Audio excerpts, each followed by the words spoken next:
তারপরে যখন আপনার মাংসের দোকানে যখন কাস্টমারগুলো চলে আসে, তখন আপনার কয়জন কাজ করে?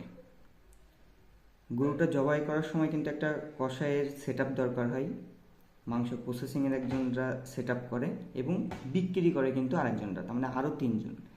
একটা বিজনেসেই হচ্ছে বিজ্ঞাপনে তিনজন যাচ্ছে, এবং ভার্চুয়ালি যখন বিজনেসের জন্য যখন আপনার বিক্রির সময় আসতেছে তখন কিন্তু আবারও তিনজন যাচ্ছে।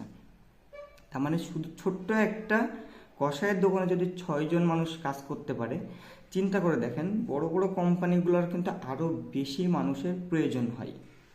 তো সব সময় কিন্তু এখনকার আমাদের যে সময় চলে আসছে, শ্রমিক সংখ্যা কিন্তু আপনার খুব কম পাওয়া যাচ্ছে এবং মূল্যটা বেশি হয়ে গেছে। কারণ কি, সবাই স্বাধীন পেশাটা বেশি খোঁজে, পরাধীন পেশাটা কম খোঁজে।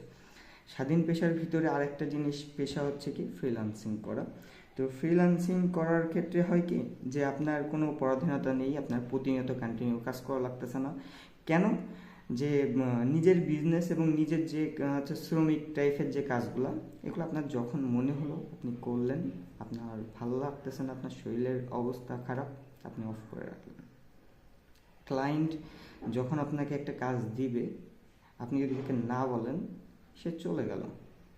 রিজন কি? আমার এখন হচ্ছে শরীরটা খারাপ, আমি এখন করব না। কিন্তু আপনি যদি কারোর হচ্ছে অধীনে যদি কাজ করেন, তাহলে আপনার শরীর খারাপ হোক, আপনার ফ্যামিলি প্রেশার হোক, অথবা আপনার আদারওয়াইজ কোনো হচ্ছে প্রবলেম হোক, আপনার কিন্তু সেটা কোম্পানি কিন্তু দেখবে না। কারণ কোম্পানি যখন আপনাকে পেমেন্ট দিবে, স্যালারিটা দিবে, তখন তারা আপনার থেকে পাই পাই মিনিটের কাজটা কিন্তু তারা বুঝে নেবে, না হলে কিন্তু তারা টাকা দিবে না। যেগুলো হয় ওষুধ কোম্পানি, তারপরে বিভিন্ন সেলস কোম্পানি যেগুলো আছে, এগুলোতে কিন্তু আপনার পাই পাই মিনিটের কিন্তু হিসাব করে, এবং তারা কিন্তু আপনার প্রতিদিনকার যে চাপ প্রেশারগুলো দিয়ে তারা কিন্তু টাকাটা আপনাকে দেয়। কারণ আপনার থেকে তারা প্রফিট করবে, তারপরে আপনাকে তারা পেমেন্ট করবে। তো যাই হোক, এই যে সিস্টেমটা, আপনি ভার্চুয়ালে বলেন আর ম্যানুয়ালি বলেন, সশরীরে অথবা আপনি অনলাইনের মাধ্যমে যেখানেই করেন না কেন, এই দুই রকমের কাজই কিন্তু আছে। আমরা যখন একটা ঘর করি তখন একটা রাজমিস্ত্রির প্রয়োজন হয়। রাজমিস্ত্রি কিন্তু নিজে ইট বালু সিমেন্ট কোনো কিছু নিয়ে আসে না, কিনে দেয় কে? সব যে ঘর করতেছে বিল্ডার, সে দেয়। দেওয়ার পরে তার শুধু কাজ হয় তার পরিশ্রম দিয়ে একটা ঘরকে দাঁড় করানো। তো এই যে ঘরকে দাঁড় করানো, সৌন্দর্য করানো, সব কিছু কিন্তু সে করে। তার মেধা এবং তার যে হাতের যে কাজটা, সেটা সে প্রোভাইড করে, সে কিন্তু কোনো কিছুই কিনে দেয় না। তাহলেও কিন্তু তার কিন্তু একটা পারিশ্রমিক আছে, সেটাও কিন্তু বিল্ডার প্রোভাইড করে। যদি আমরা সেম থিংটা আমি যদি বলি, আপনারা যারা অনলাইনে ডেভেলপিংয়ের কাজ করেন, আপনারাও কিন্তু সেম কাজটা করেন। ডেভেলপিংয়ের যারা কাজটা শিখতে যাচ্ছেন, তারা কিন্তু এই সেম কাজটা করতে হবে।